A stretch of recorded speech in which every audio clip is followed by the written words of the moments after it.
نفديك يا شهيد بالروح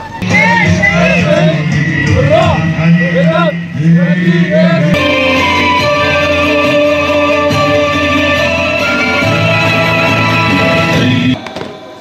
استعد استريح استعد تركب سلاحك.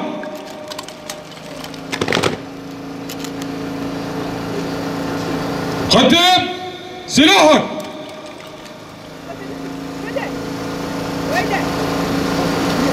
تحية شهداء. بداية نعزي أنفسنا كما نعزي ذوي الشهيد وعوائل شهدائنا من هذا المكان العظيم، من هذا المكان المقدس الطاهر، من ضريح شهدائنا الأبرار. نزف اليوم الشهيد محمد حتى ينضم إلى قوافل الشهداء الذين ضحوا بدمائهم الزكية من أجل تحرير هذه الأراضي، بداية من رجس الإرهاب داعش.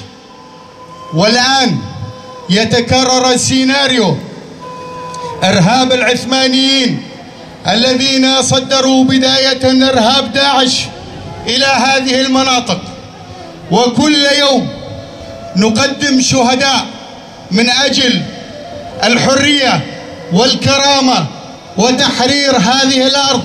الرفاق والرفيقات وجميع الحضور الكريم، تحية ثورية وبعد.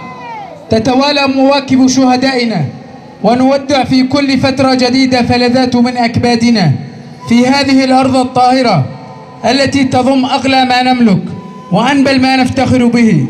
لقد كانوا العين الساهرة على حمايتنا وأمننا حتى طالتهم يدر القدر الجبانة.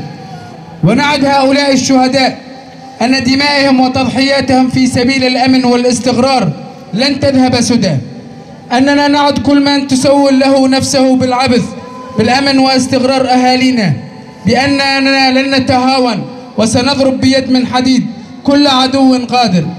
ونعدك أيها الشهيد محمد ونعاهد جميع الشهداء الأبرار بالسير على خطاهم حتى تحرير آخر رمق من حياتنا. الحرة هي ثمرة وإرادة الشهداء. اسم الحركي محمد، اسم والنسبة محمد خليل العلم، اسم الأم عوش، اسم الأب خليل، مكان وتاريخ الولادة علي باجلية 8/2/2002، مكان وتاريخ الانتساب 15/2/2022 عين عيسى، مكان وتاريخ الاستشهاد 23/2/2023.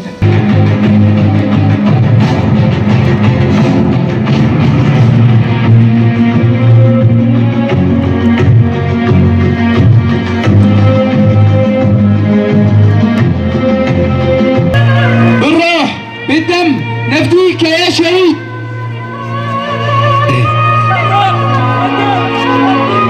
بالروح بالدم نفديك يا شهيد.